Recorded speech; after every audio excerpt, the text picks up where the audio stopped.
Hello! First time ko to nag-avail ako ng promo package ni Madam, which is yung gagawin na lip tattoo, microblading eyebrow at BB Korean glow. So, for only 2K, 2 session na daw. At naka-promo lang siya nun. So, ayan, nag-apply ng cream for anesthesia. 40 minutes nakababad. Then, si Madam nga pala na gumagawa is taga Lucena City. And friend ko siya sa FB. Meron siyang Facebook. Eyebrow lashes. Ayan. Search na at magpabook na.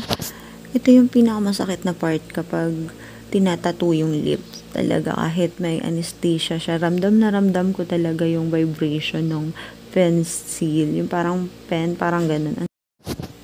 So, bale, medyo matagal yung pagpipens ng pagtatato. Paulit-ulit siya. Ayan, habang nakababad yung kilay ko sa cream.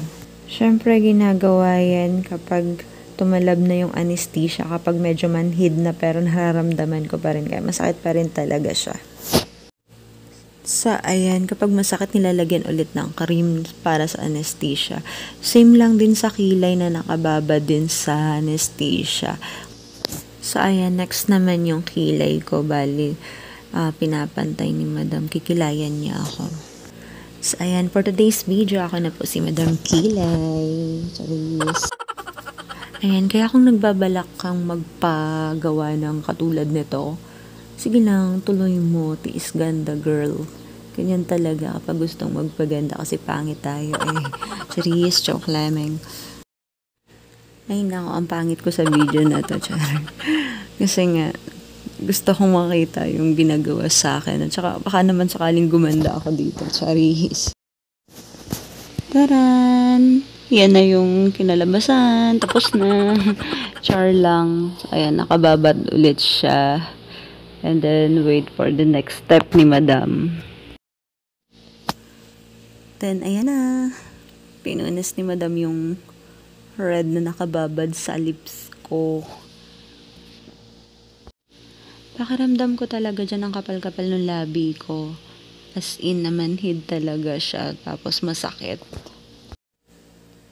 Then, ayan, waiting ako ng magiging result niya. So, hindi ako nakapag-video ng resulta niya. Pero, may picture ako nung before and after niyan. Then, ilang days, nagbalat-balat yung labi at kilay ko. May cream naman para dun. Next is BB Glow and eyelashes. Ang kasunod. Another day na ulit ito.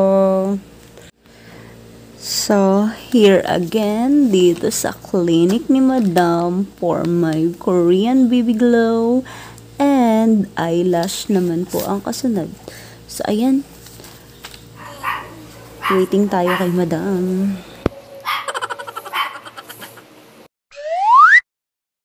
Then, start na po tayo sa BB Glow. Then, massage lang muna. Pag kasi magaganto ka tapos wala kang pang close pores, ino-open mo lang lalo masyado yung ilang mga open pores mo.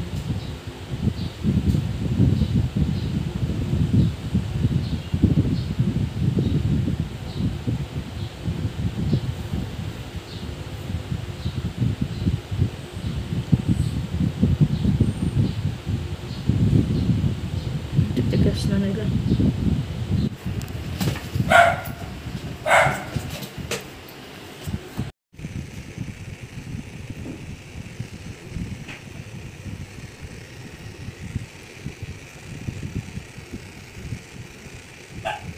Bebe!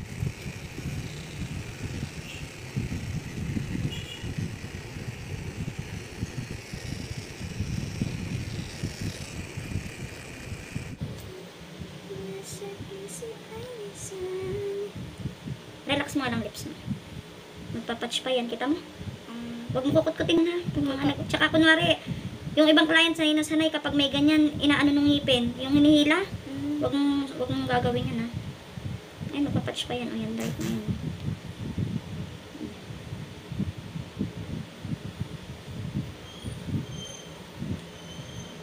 bago mag 30 to 40 days, makikita mo, babalik ang pigments.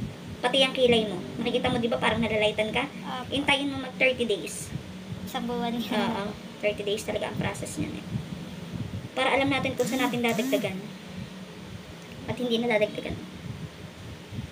Kasi baka mamaya mag-30 pareho yung...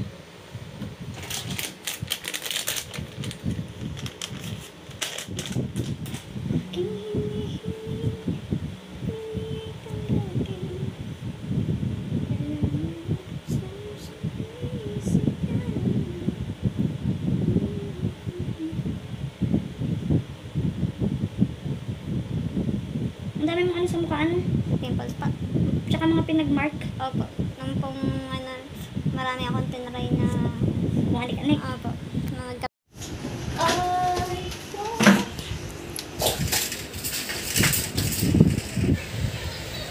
Ayan, almost done na here. So, ayun, makikita na natin ang resulta niya later. Then, ayan, nakwento ko pala after nyan. Ang sakit talaga ng aking kilay nung time na yun. At saka yung labi ko.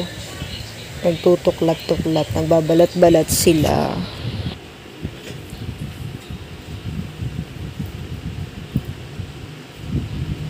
Bawal nang dumilat mo. Nagkalagay ng tape.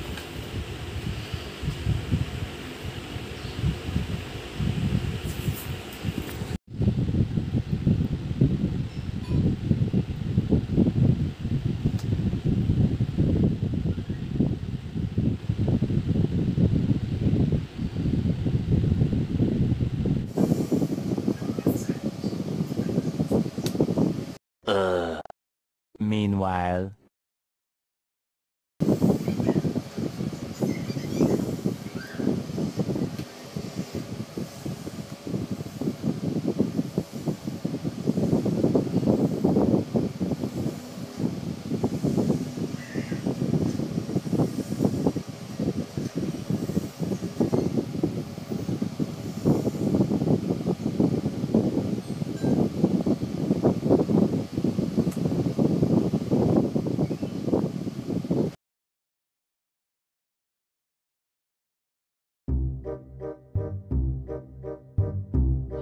Kinupit ko po. Bakit? Na wala po akong magawa ng time na yun. Pag kasi, ang... Hindi na po pala natubo. yung aking mga pilik ay mga 8, kasing size lang ng pilik mo. O yan o. 10 and a half volume. Hindi naman po siya masyadong Hindi. OA. Ano po. Doon mo tignan sa malaking salamin para mas makita mo. Opo, tingnan ko.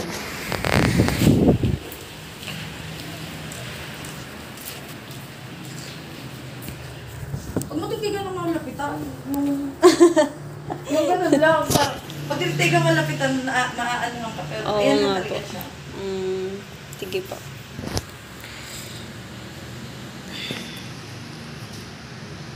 Ayan, iyon na yan. Iyon na yan, blue.